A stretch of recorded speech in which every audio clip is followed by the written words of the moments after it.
अस्सलाम वालेकुम। आप देख रहे हैं उर्दू घर। आप जानते होंगे कि डक आउट का लफ्ज क्रिकेट में आम इस्तेमाल होता है। क्रिकेट के अक्सर शायकीन जानते हैं कि किसी मैच के दौरान जब बल्लेबाज 0 पर आउट हो जाए तो इसे डक आउट कहते हैं।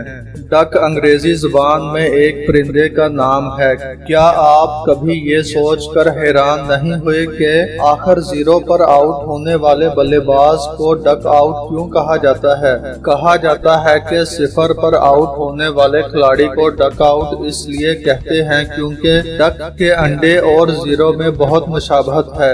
इस वीडियो में हम आपको टेस्ट क्रिकेट में सबसे ज्यादा डक आउट होने वाले 5 खिलाड़ियों के बारे में बताएंगे। वीडियो शुरू करने से पहले अगर आपने अभी तक हमारे चैनल को सब्सक्राइब नहीं किया तो इसको सब्सक्राइब कर लें और साथ ही बेल के बटन पर भी क्लिक कर लें। टेस्ट क्रिकेट में सबसे ज्यादा आउट होने वाला खिलाड़ी वो मशहूर बॉलर है जिसने टेस्ट क्रिकेट में 519 विकेट्स हासिल की हैं और वो है वेस्ट इंडीज के मशहूर बॉलर सी वाल्श, जिन्होंने 242 इनिंग्स खेलकर सबसे ज्यादा 43 बार 0 पर आउट होकर ये रिकॉर्ड अपने नाम किया।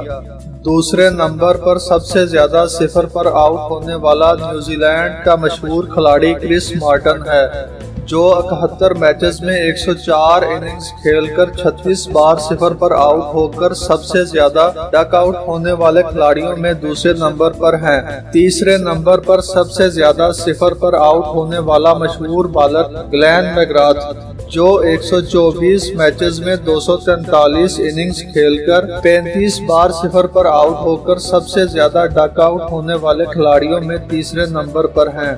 चौथे नंबर पर सबसे ज्यादा 0 पर आउट होने वाला ऑस्ट्रेलिया का मशहूर खिलाड़ी और साबिक कैप्टन शेन वॉर्न है, जो 145 मैचेस में 199 इनिंग्स खेलकर 34 बार 0 पर आउट होकर सबसे ज्यादा डक आउट होने वाले खिलाड़ियों में चौथे नंबर पर हैं।